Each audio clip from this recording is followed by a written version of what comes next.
Vamos falar aqui sobre por que fazer o Evangelho no lar. É uma atividade que costuma ser recorrente, não é? Na casa espírita, nós estamos sempre a solicitar o Evangelho no lar. Até parece um disco arranhado. A gente está sempre a dizer às pessoas: olha, já começou o Evangelho no lar, e nós vamos tentar entender por que a gente está sempre a fazer essa solicitação, não é? E vamos então entender porque a importância do Evangelho, né, de Jesus para a humanidade, o que é o Evangelho no lar, por que fazer o Evangelho no lar, e vou trazer também alguns relatos da eficácia do Evangelho no lar, que é para a gente sair da teoria e entender a real importância do Evangelho no lar.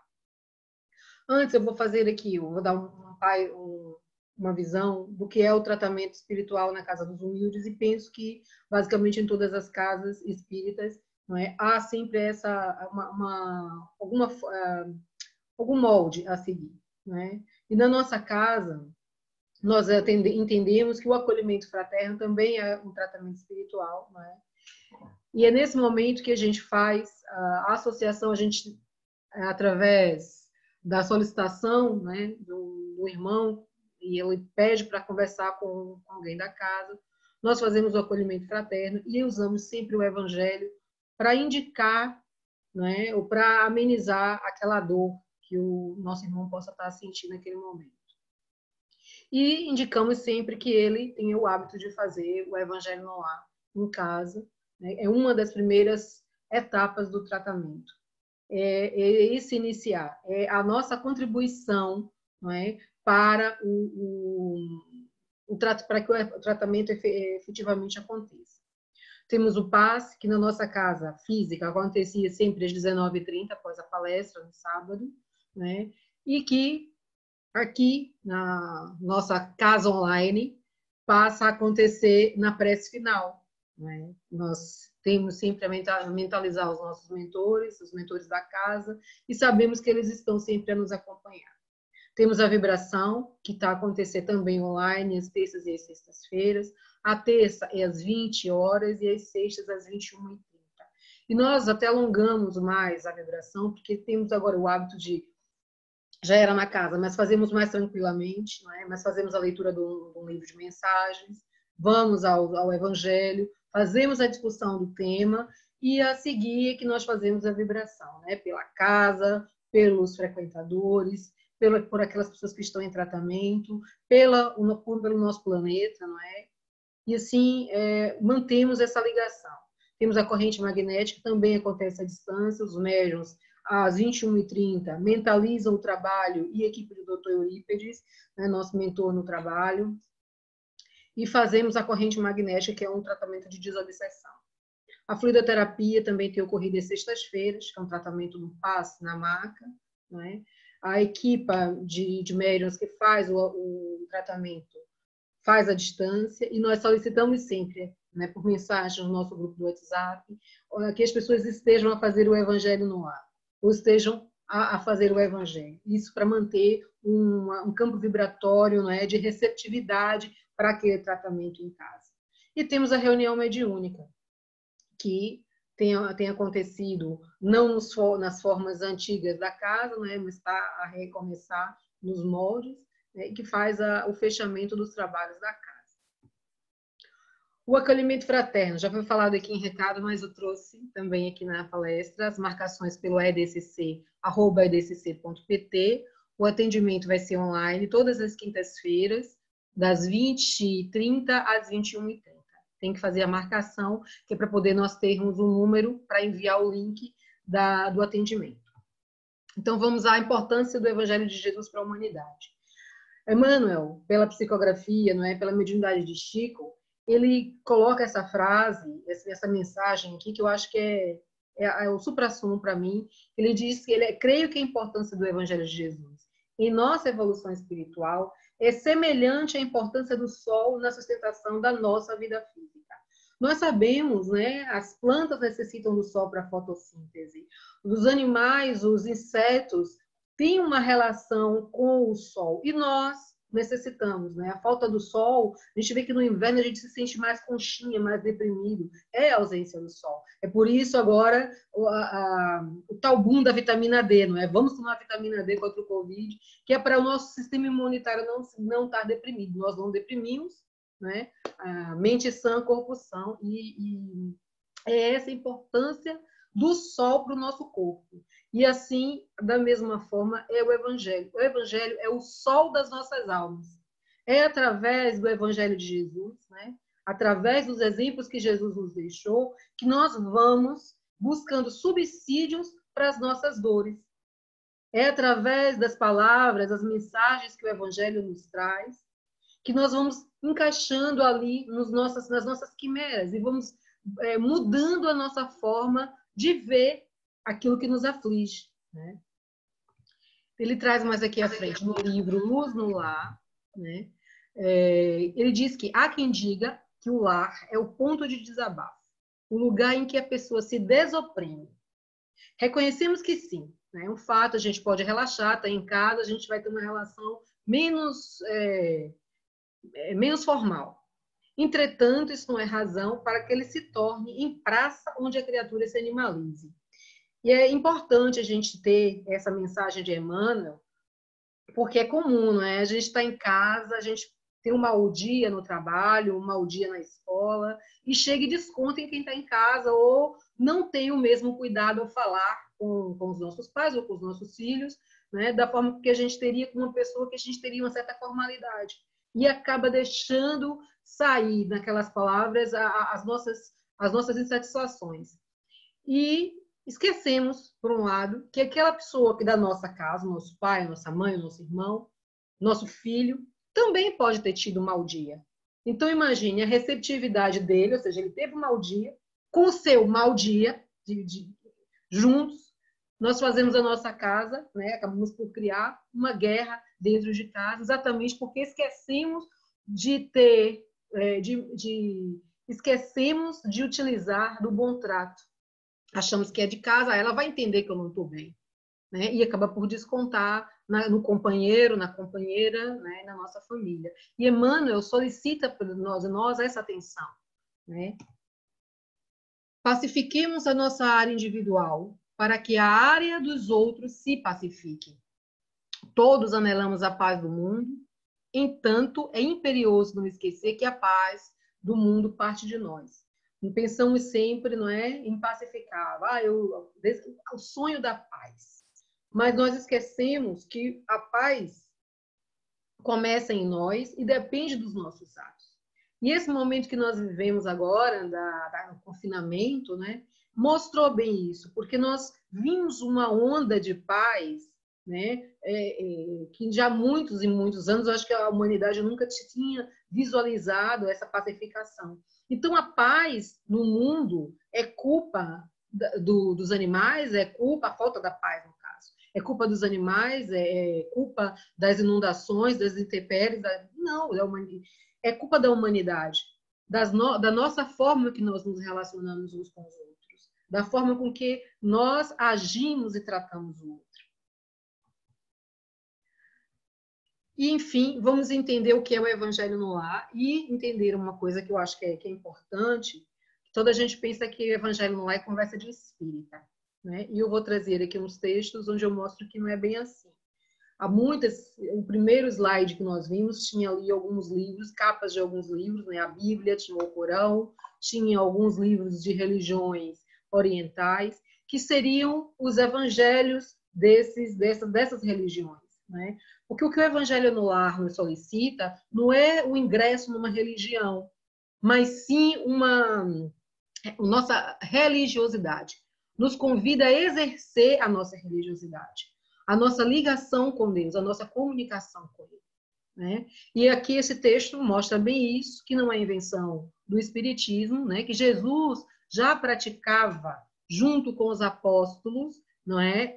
Essa prática do Evangelho. E ele diz que acontecia algumas vezes na casa de Pedro e em outras aldeias e nas margens do Tiberíade, né? O texto que eu vos trago está no livro Jesus no Lar, pelo espírito Neo Lúcio. Eu gosto muito da escrita do Neo Lúcio, porque é poético, né? Ele tem uma escrita bem poética. E passa-se na residência de Pedro, conta lá com a presença do nosso amado Jesus, né? E o texto que Jesus nos traz começa assim: povoara-se o firmamento de estrelas, e dentro da noite prateada de luar, quando o Senhor, instalado provisoriamente em casa de Pedro, tomou os sagrados escritos. E como se quisesse imprimir novo rumo à conversação, que se fizerem produtiva e menos edificante, falou com bondade. Que Jesus é bondoso, todos nós já sabemos, né? Temos esse entendimento. Mas o que me chama sempre a atenção nos ensinamentos de Jesus, ou dentro do Evangelho, é a sua pedagogia. A forma com que ele lida, com que ele nos mostra, ou ele nos leva a raciocinar, não é? A analisar os nossos atos, e sim ter uma nova visão, reconstruir a nossa postura. Né? E ele convida Simão e faz uma pergunta a ele, e pergunta: que faz o pescador quando se dirige para o mercado com os frutos de cada dia? O apóstolo pensou alguns momentos e respondeu hesitante: mestre, naturalmente, escolhemos os peixes melhores. Ninguém compra resíduos de pesca. Ok. Jesus sorriu e perguntou de novo: e o oleiro? Que faz para atender a tarefa que se propõe? Certamente, Senhor, redagiu o pescador intrigado, modela o barco, imprimindo-lhe a forma que deseja. E olha que isso não é uma tarefa que pode ser fácil, mas não é. Não é? A gente sabe que o oleiro, se exercer uma força maior sobre aquele barro, aquilo se desmonta num piscar. Não é? O amigo celeste, de olhar compassivo e fulgurante, insistiu. Ops. Assim é melhor. E como procede o carpinteiro para alcançar o trabalho que pretende? O interlocutor, muito simples, informou sem vacilar. Lavrará a madeira, usará o eixó e o serrote, e o martelo. O formão, de outro modo, não aperfeiçoará a peça bruta. Calou-se Jesus por alguns instantes e aduziu: assim também é o lar diante do mundo. O berço doméstico é a primeira escola e o primeiro templo da alma. A cada homem, a casa do homem é a legítima exportadora de caracteres para a vida comum. E aqui Jesus nos diz que uma frase que nós costumamos ouvir muito na Casa dos Humildes, através do companheiro, que ninguém está no lugar errado, né? Está sempre no lugar certo, com as pessoas certas, na hora certa. Então, Jesus prepara nossa reencarnação, a estrutura da nossa reencarnação. Foram escolhidas aquelas almas quais nós deveríamos reencarnar, lado a lado, né? Porque cada um deles traz o formão, traz o enxó, cada um deles é a base, é o barro, que vai nos ajudar, que vai nos ensinar a lapidar o nosso espírito. É dentro da nossa casa, do nosso ambiente doméstico, né, que nós aprendemos a lidar com os nossos sentimentos, a entender as diferenças. E ele diz que a paz do mundo começa sobre as telhas a que nos acolhemos. E é uma grande reflexão, porque aquele que vive em guerra dentro da sua casa, né, que não consegue, dentro daquele ambiente que é um mundo reduzido, né, onde nós conhecemos a todos, onde o amor deveria imperar, e o amor deveria ter um olhar complacente sobre os nossos erros. Se nós não conseguimos essa paz, como é que nós vamos sair para o mundo e vamos ter esse olhar complacente? Se não aprendermos a viver em paz, entre quatro paredes, como aguardar a harmonia das nações? Se não habituarmos a amar o irmão mais próximo, associado à nossa luta de cada dia, como respeitar o eterno Pai que nos parece distante? Essa frase é bem pesada, porque ele diz assim: se você não respeita teu pai, tua mãe, a tua família, como é que você pode respeitar a Deus? Onde é que está o seu amor a Deus, né? Jesus relanceou o olhar pela sala modesta, fez pequeno intervalo e continuou. Pedro, acendamos aqui, em torno de quantos nos procuram a assistência fraterna, uma claridade nova. E Jesus diz, na tua mesa, né, a mesa da tua casa é ao lado do teu pão. São o momento das tuas refeições. Então, nessa mesa, não é, além do alimento para o corpo físico, vamos também aqui instalar o alimento para o espírito. E ele diz, por que não instalar ao redor dela a sementeira da felicidade e da paz na conversação e no pensamento? Você vai abrir o teu pensamento para as ideias do evangelho, para aquelas reflexões que tem ali, e dentro do seu lar você faz a discussão e, junto com a sua família, reflete sobre vários pontos, né, do nosso dia a dia. Em razão disso, o evangelho não foi iniciado sobre a multidão, mas sim no singelo domicílio dos pastores e dos animais. Quando Jesus faz essa pergunta a Simão, não é? Ele fita o mestre nos olhos, humildes e lúcidos, e como não encontrasse palavras adequadas para explicar, murmurou tímido: Mestre, seja feito como desejas. Né? É assim que a gente cede ou a gente entende as formas com que Deus fala conosco, a gente aceita, né? Quando a explicação toca na nossa alma, a gente já não questiona, a gente aceita. E foi assim que se formou o primeiro culto cristão no lar. Como vem, não foi invenção de espírita, porque Jesus não agarrou no evangelho, não é? O Jesus buscou os escritos sagrados, que para ele era a Torá. Jesus era judeu, como todos nós, né? Temos a ideia e sabemos disso. Então, o Evangelho no Lar é o estudo do Evangelho, é uma reunião em família, num dia e hora fixo da semana, para uma troca de ideias sobre os ensinamentos cristãos, em proveito do nosso próprio esclarecimento e do equilíbrio no lar. E aí vai vir aquela pergunta, Nive, então quem vive só não pode fazer o Evangelho no lar? Então, se é para a família, como é que eu estou sozinho? Qual é a utilidade disso? O Evangelho pensa, não, melhor, ilude-se aquele que pensa que está sozinho, né? Tem até um livro que diz ninguém está sozinho, né? Todos nós estamos acompanhados e se você pode não estar a ver, mas está ali com certeza o seu mentor, o seu anjo da guarda e os seus obsessores, porque todos nós temos os nossos, né? Uns mais equilibrados do que outros, mas nós temos e temos que lidar com ele. Quando nós fazemos o nosso evangelho, certamente eles participam porque eles estão ali a ouvir. Conhecido também como culto cristão no lar, o estudo do evangelho é ao mesmo tempo o encontro fraternal, do qual participam os espíritos familiares. Eu falei aqui sobre os mentores, não é? Está aqui o mentor individual de cada pessoa da família e o mentor da família, daquele grupo familiar, né? E outros que estejam, né, interessados no progresso moral daquele grupo. E outros que aproveitam-se para se esclarecer também, como nós, né? A espiritualidade sempre aproveita de um ponto onde se tem o evangelho, onde se tem uma formação ali naquela casa. É uma prática cristã, ou seja, abrange a todos aqueles que acreditam no Cristo, né? Que a doutrina espírita recomenda como recurso poderoso contra a obsessão, de grande alcance na limpeza e higiene espiritual do lar. É um dos grandes motivos pelo qual a Casa Espírita e a Casa dos Humildes, nomeadamente, solicita sempre o início do Evangelho no lar. Porque você faz essa limpeza no seu campo psíquico. Né? Você consegue, através do ensino, através dessas palavras que edificantes que o Evangelho nos traz, evangelizar e evangelizá-los a sua companhia.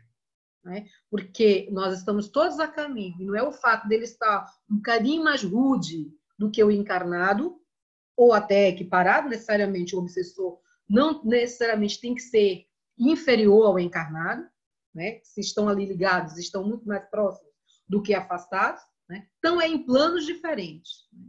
Então estão os dois a se evangelizar, os dois a adquirir conhecimento. E é um canal de comunicação com Jesus e sintonia com os bons espíritos. É o nosso momento de religar, é o nosso momento de ligação com a espiritualidade. E agora, aqui é melhor. É uma das formas mais saudáveis de fraternidade que começa na família através do diálogo sincero e do exercício da caridade. Cada lição do Evangelho é um retorno de luz e de bênçãos para o grupo familiar e para toda a área em que esteja instalado o lar que o pratique. Porque a gente entende que a vibração, do mesmo jeito que nós acendemos uma vela e a chama dessa vela irradia uma certa distância. Se acendermos uma lâmpada, esta luz tem muito mais força e irradia-se muito mais distante. Da mesma forma, acontece com as nossas preces, com as nossas vibrações e com o Evangelho no lar. Isso não fica contido dentro da sua casa, mas as boas vibrações ultrapassam os limites físicos da casa, não é? E alcançam os seus vizinhos, alcança a rua e todos os espíritos que possam estar, né, a andarilhar ainda no nosso plano, recebem bálsamos, não são atraídos para a sua casa, porque a espiritualidade faz esse controle. Mas aquilo que emana da sua casa, essas vibrações positivas, alcançam esses espíritos e servem de bálsamos, né, para aquelas mazelas desses nossos irmãos. O estudo do Evangelho no Lar abre as portas da nossa casa aos benefícios espirituais, da mesma forma que desentendimentos, brigas e xingamentos favorecem o assalto das sombras. Isso é Richard Simonetti que nos traz, né? Ou seja, o Evangelho no Lar atrai os bons e afasta ou esclarece os maus espíritos. São os termos que eu não gosto muito de usar, bons e maus, porque a gente nunca sabe qual o cordeiro e qual o lobo, mas a gente traz aqui a tradução que está no próprio livro. Falamos também da conduta espírita no lar, que é preciso, né, a prática. Da teoria à prática é uma distância bem grande, mas a gente tem que começar por algum lugar e é necessariamente pela teoria. Então, aqui ele diz que a conduta começa na intimidade do templo doméstico, a exemplificação dos princípios que esposa com sinceridade e firmeza, uniformizando o próprio procedimento dentro e fora dele. Você não pode ser bonzinho só para os olhos dos outros. Você tem que ser bom ou buscar a bondade, a caridade, a fraternidade, que você sabe que é o correto. Independente de quem esteja a olhar para si, não é?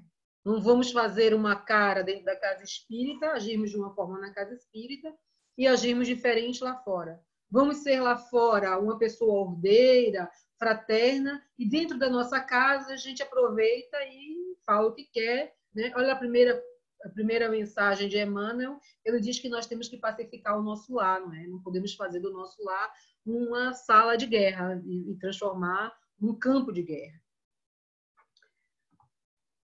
Conduz a uma compreensão racional, dos ensinamentos do Cristo, levando-nos ao esclarecimento e à aceitação de tê-los como roteiro seguro para as nossas vidas. Ajuda-nos a superar as dificuldades no lar e fora dele, acendendo-nos a luz da compreensão e da paciência. Então, as mensagens que o Evangelho nos traz vai sempre nos fazer refletir sobre os nossos atos. Quando nós temos os olhos, né, de fazer o Evangelho, de fazer a leitura e trazer para a nossa compreensão, para a nossa vivência, para nosso aperfeiçoamento. Porque abrir o Evangelho, fazer a leitura em família e dizer, olha, isso aqui é para você, olha, essa mensagem aqui é para você, e nunca para nós nos colocamos fora do Evangelho. Quando é que é para nós, então? Quando é uma mensagem, você é um espírito bonzinho, você é iluminado, você que segura o fardo de todos. Então, não pode ser assim, não é? Nós entendemos que quando cai aquele trecho do Evangelho em família, é para aquela família. Então, todos estão a passar ou em busca de trazer a paciência a uma dificuldade que o nosso companheiro familiar tenha, né? Ou de buscar compreensão para aquele momento que aquela família vive, que nós vivemos quanto indivíduos, né?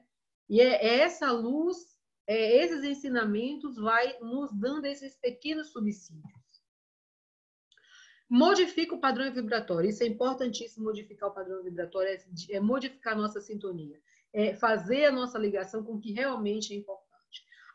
O padrão vibratório dos pensamentos, dos sentimentos, porque eu posso pensar de uma forma, né, estar ali imaginando, não, eu não posso mais desejar o mal daquela pessoa, vou mudar isso, mas aqui dentro tem uma coisa que me remói, tem lá alguma coisa que não foi falada, ou algo que a gente não discutiu o suficiente, não é discutir no sentido de buscar uma briga, mas de, que a gente costuma dizer, lavar roupa suja, sabe? Senta olho no olho, diz o que está sentindo, e acerta aquele ponteirinho do relógio, que é para a coisa ficar assim, olha, não ficou nada maldito, está tudo bem resolvido, e a gente conversa, dialoga, cria um ponto de consenso, né? E passa a página e continua o caminho. Né? Então, desanuviando as nossas mentes congestionadas das criações inferiores, agentes da enfermidade e dos desequilíbrios. Com Jesus no lar, pelo estudo e vivência do Evangelho, tem-se a verdadeira paz. Então, você verifica aqui nessa imagem, não sei se vem todos bem. Quando você faz o Evangelho no lar, você tem aqui um sentinela, que é um espírito que faz a proteção, não é? Faz quem pode ou não pode ingressar naquele campo da casa. Nós temos aqui um companheiro a fazer o passe na família, o que acontece durante o Evangelho no lar também, a emanação, não é, fluídica, espiritual. Um outro companheiro faz a fluidificação da água, não é? E o outro está a atender aqui, ó, aquele nosso companheiro de caminhada que está no outro plano, né? Que está precisando de auxílio, que está ali ouvindo o Evangelho e ele já está se atendido. A gente nem precisa ver, mas sabe que quando existe o campo, quando a espiritualidade encontra um campo, ele vai e faz o atendimento daquele nosso companheiro.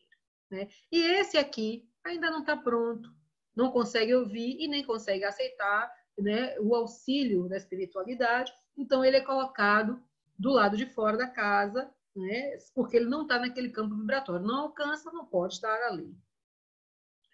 O Evangelho no lar forma-nos as defesas magnéticas da nossa casa, impregnando o ambiente espiritual das energias positivas que desestimulam toda a ação maléfica.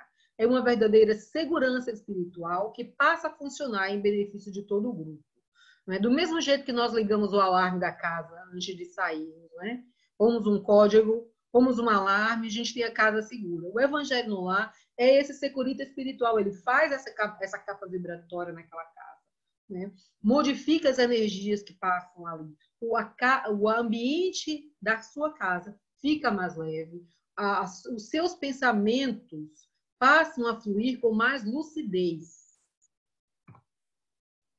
E além da ajuda que essa prática proporciona no programa espiritual de todo o grupo familiar, estende a caridade aos vizinhos e a quantos se sintam também estimulados a mudar com o nosso exemplo. E aqui o grifo é porque não são com palavras, e sim com o nosso exemplo. É quando nós fazemos a leitura do Evangelho e vamos modificando a nossa forma de ser, não é? Melhorando, burilando os nossos sentimentos. Quantos espíritos igualmente se beneficiam com essa fonte de luz?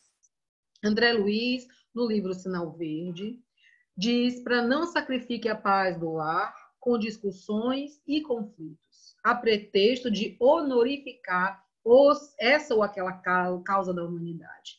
Porque a dignidade de qualquer causa da humanidade começa no reduto doméstico. E é importante a gente entender isso, porque eu não preciso concordar com os pontos de vista dos meus familiares, eu não preciso pensar da mesma forma que eles diante de algum acontecimento, né? Somos família, sim, somos individualidades, né? E cada um vai ter uma observação diferente, um prisma diferente sobre o mesmo assunto. Podemos alguns concordar, sim, outros não, mas o que vai fazer a diferença aqui? O que é essa humanização de sentimentos, esse refinamento de sentimentos? Eu entender que, embora ele pense diferente de mim, né? Embora a gente esteja em lados opostos daquele entender, eu tenho que respeitar o ponto de vista dele. E se ele estiver correto, ótimo. Eu tenho que ter a hombridade de aceitar. E se estiver errado, não é? Nós temos que estar ali para apoiar. Porque também o outro lado deveria ser assim. Ou seja, se eu estiver errada, como é que eu vou querer ter? Vou querer ter um braço, alguém que me auxilie, não é? Quando o chão me faltar. E isso é família, isso é irmandade, é fraternidade. Eu trago aqui um pequeno roteiro para a realização do Evangelho no lar. Parece algo confuso, mas não é. Né? O Evangelho, ele solicita que nós tenhamos um dia, um horário fixo, pelo menos uma vez por semana. Aqueles que podem, que possam fazer outros horários e outros dias da semana, é sempre muito bom, né? Preparamos o ambiente, esse preparar o ambiente, que é o arrumar a mesa que eles colocam aqui, é você não ter uma desordem, porque se a família vai sentar, vamos ter livros ali à nossa frente, vamos ter a água para fluidificar, né? Vamos colocar os livros e convém que esteja um ambiente organizado. Quando nós vamos estudar, vamos o nosso trabalho, também arrumamos a nossa mesa de trabalho, né? Da mesma forma aqui. Faz-se uma leitura preparatória de uma pequena mensagem, que é opcional, né?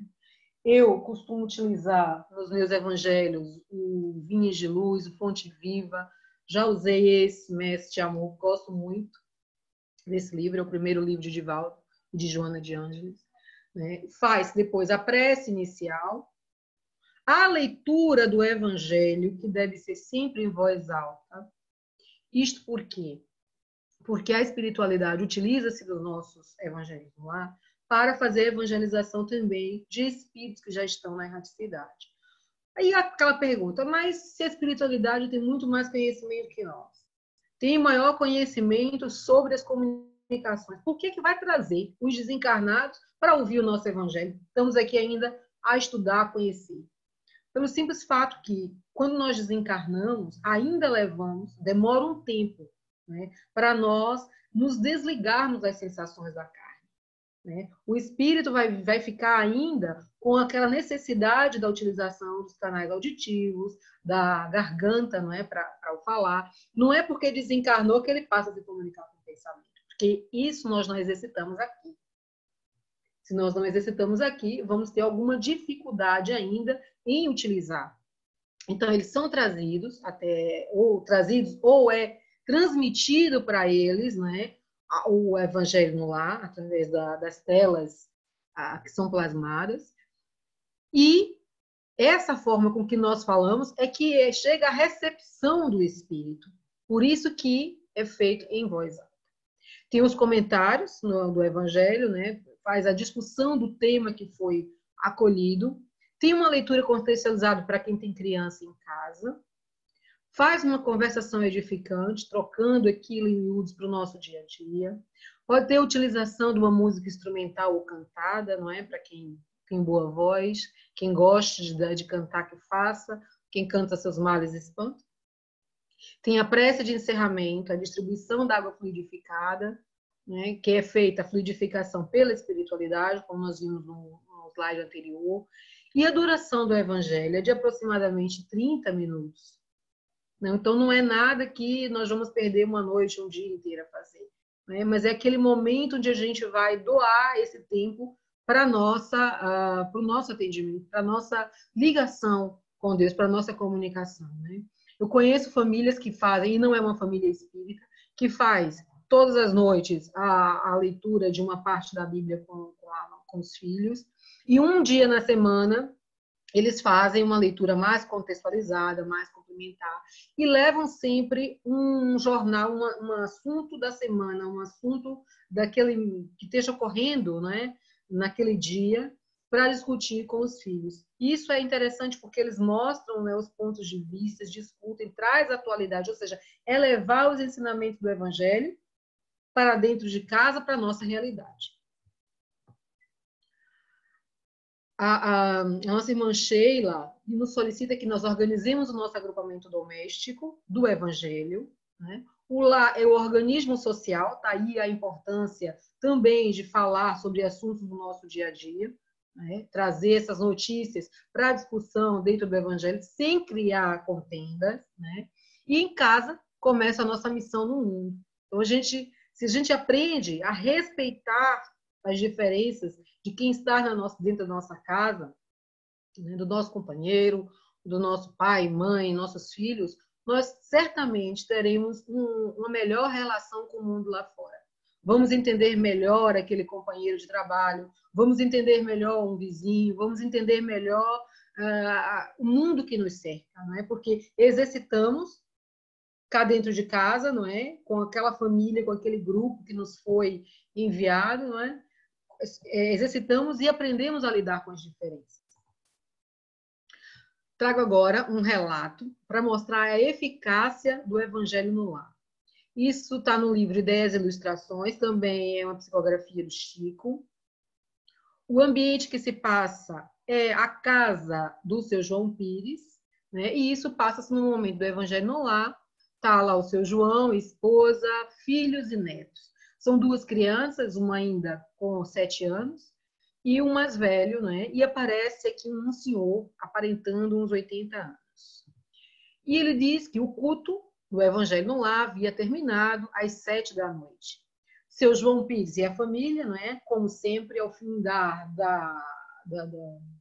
reunião do culto doméstico, tomavam aquele café com os bolinhos e a mãe já estava a preparar essas guloseimas e o cafezinho para o habitual da casa. A pequena, que só te contava com 7 anos, reclamou com o avô e disse: vovô, não sei por que Jesus não vem. Sempre o vovô chama por ele nas preces: vem Jesus, vem Jesus. E Jesus nunca veio. O avô riu-se bondoso e explicou à filhinha, né? Filhinha, nós os espíritas não podemos pensar assim. E aqui eu já achei que seu Pires já colocou os espíritas naquele patamar, né? O espírito não pode pensar, imagine agir. O mestre vive presente conosco em suas lições. E cada pessoa do caminho, principalmente os mais necessitados, são representantes dele junto de nós. Se é cada pessoa do caminho, o seu pai é Deus agindo para você, a sua mãe, o seu filho, né? O seu vizinho, o seu colega de trabalho, os mais necessitados, aquela pessoa que resolveu escolher o seu ouvido para falar de algo repetitivo durante alguns minutos e você fica assim, meu Deus, por que eu tenho que ouvir isso todos os dias? Mas essa pessoa está solicitando de você a caridade moral, né? Então, são essas pessoas que eu diz aqui, que o mestre está presente nessas pessoas, é um doente, é uma pessoa que o Senhor nos manda socorrer, um faminto, é alguém que ele nos recomenda servir. Dona Maria, dona da casa, nesse momento, já repartiu o café e antes que o avô terminasse, né, aquele diálogo de explicar a netinha como é que Jesus vem à nossa casa, alguém bate a porta. Criança adora abrir porta e lá se vão o Jorge Lucas e a Ana Maria abrir a porta, vão correr para atender. Daí, instante, o menino de lá do corredor já grita que não é ninguém, é só o mendigo pedindo esmola. E a avó achou aquilo um absurdo. Aquelas horas, um mendigo à porta a pedir esmolas? Como é que pode? Ana Maria, criança que só contava com 7 anos, arregala os olhos, admirada daquela situação. Aproxima-se do avô e informa encantada: vovô é um homem. Ele está pedindo em nome de Jesus. É preciso abrir a porta. Acho que Jesus ouviu a nossa conversa e mandou alguém por ele. Então, todos estavam reunidos a ouvir, né, os relatos do seu Pires. Mas a sensibilidade daquela criança aos 7 anos foi que realmente compreendeu o que é ser um homem de bem. Nem vou usar espírito, mas ser um homem de bem. A família comoveu-se. O chefe da casa acompanhou a netinha e depois de alguns instantes voltaram trazendo o desconhecido. Era um velho, aparentando mais de 80 anos de idade, de roupa em frangalhos e grande barba em desalinho, apoiando-se em um cajado. Ante a surpresa de todos, com ar... Acho que eu passei demais. Ante a surpresa de todos, com ar de triunfo, ela estava super feliz, não é? Com aquela situação, formando-se aqueles pequenos olhinhos. A menina segurou-lhe a mão e perguntou: o senhor conhece Jesus? Trêmulo e acanhado, o ancião respondeu: como não, minha filha? Ele morreu na cruz por nós. E Ana Maria para o avô: eu não falei, vovô? O menino já gosta, né? Quando a gente fala, eles gostam de mostrar, tá vendo que eu tenho razão? Eu sou pequena, mas sei tudo, né? O grupo, afinal, entendeu o ensinamento. O recém-chegado foi conduzido à protona, né? Alimentou-se. Seu João doou-lhe aquilo que era necessário, anotou o nome, porque isso é agir, né? Saber que não é porque eu fiz aquele momento, a pessoa vai sumir, não vai ter mais problemas. Ele anotou o nome, o endereço, para uma visita posterior, para entender o contexto daquele senhor, daquela forma com que ele vivia, e poder continuar o auxílio. E antes da despedida, a pequena dormiu feliz. E após abraçar o inesperado visitante, no até amanhã, o chefe de família, enxugando os olhos, falou sensibilizado. Graças a Deus, tivemos hoje um culto mais completo. E por que seu João Pires diz isso? Porque além dos ensinamentos que todas as noites, naquele dia e hora combinado, aquela família vinha bebendo do Evangelho, dos livros, eles puderam, naquele momento, compreender o que realmente o Evangelho nos solicita. É uma coisa muito mais simples, que é um olhar fraternal pelo nosso próximo, e não é o nosso próximo só de dentro de casa, é o próximo que nos rodeia. É nós termos um olhar mais alargado e um ouvido, uma percepção maior da forma com que Deus fala conosco. E é esse convite que ele nos faz todos os dias. Eu tinha alguns vídeos, né, para as palestras quando são feitas na casa, mas tem um que eu não vou deixar de passar aqui, que eu compartilho com vocês a seguir, porque eu acho que ele faz esse resumo do que é entender o Evangelho no lar, do que é entender o que o Evangelho, não é, de Jesus nos traz.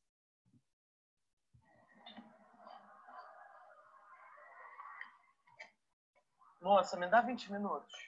Não tenho. Eu tenho só umas moedinhas, R$20 eu não tenho. Não, moça, eu disse 20 minutos. Querido, olha, tá tarde, tá? Não precisa ficar com medo. Não é medo não, querido, é pressa mesmo, dá licença. É que meu cachorro morreu hoje cedo e eu queria falar com Jesus.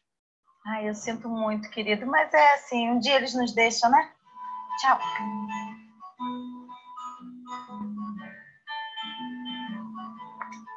Porque quando estiver 2 ou 3 reunidos em meu nome, ali estarei entre eles. Hã? Dá licença, meu filho. Ei, foi o que Jesus disse. Quando 2 ou 3 estiverem em meu nome, ali eu estarei entre eles. Eu tinha o meu cachorro, mas o espaguete morreu. Mas eu costumava orar perto dele. Aí, a gente era 2. Só que depois que ele se foi, eu fiquei sozinho. Então, o que acontece? A senhora está aqui. Ora comigo. Eu sei que a senhora está com pressa. Mas a gente pode combinar amanhã. Aí dá até tempo para a gente poder arrumar uma cadeira para a senhora sentar. Porque onde eu fico, a senhora viu, é muito sujo. Sujo demais. Desculpa. Jesus disse isso para as pessoas perceberem a importância de se reunir em seu nome. Mas isso não é uma condição. O senhor pode rezar sozinho que ele vai te escutar. Pode ter certeza. Mas como é que a senhora sabe disso? A senhora é da igreja? Eu também estudo o Evangelho. Fica tranquilo. Faz a sua oração sozinho que ele vai te escutar. Mas nem amanhã a senhora pode? Tá bom. Mas vamos fazer essa prece com pressa, porque não dá para ficar até essa hora na rua, não. Segura. Tá bom, com pressa. Só que eu não tenho a cadeira. Não, vamos no chão.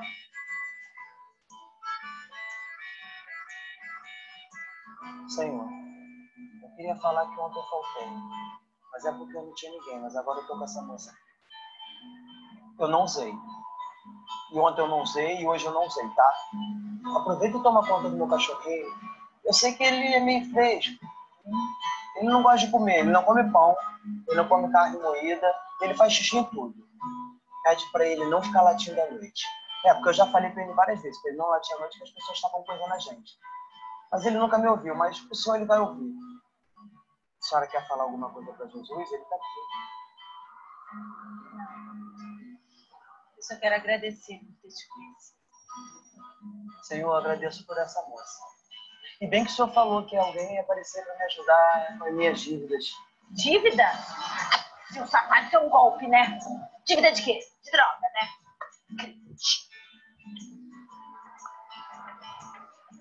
Ela pensou que fosse dinheiro. A gente é tudo endividado, moça. Se eu que sou ignorante estou devendo, imagina a senhora que estuda o evangelho e finge que não vê uma pessoa que mora na rua.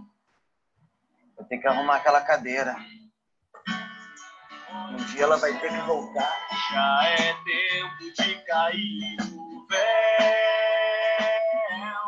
de sair amando o espalhando a paz. Já é tempo de cair o véu, de sair amando, espalhando a paz, a paz, a paz, a paz, a...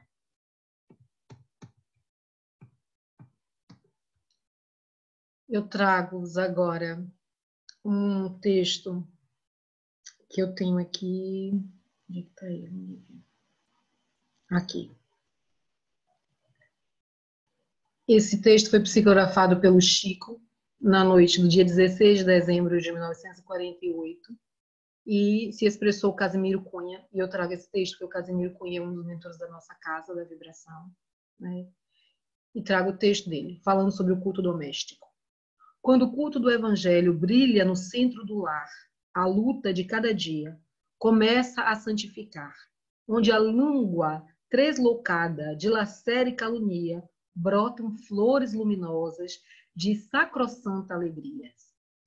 No lugar em que a mentira faz guerra de incompreensão, a verdade estabelece o império do amor cristão.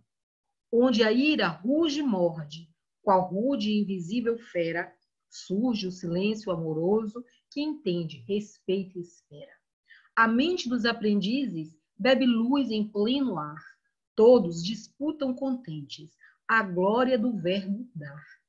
A bênção do culto aberto, na divina diretriz, conversa Jesus com todos e a casa vive feliz. Quem traz consigo a alegria, combatendo a treva e o mal, encontra a porta sublime do reino celestial. Casimiro Cunha, lindos casos de Chico Xavier. Essa é a partilha que eu trago-vos, né? E agradeço a oportunidade. Suzana, eu preciso que você só interrompa a gravação para poder ir abrir a conversa para todos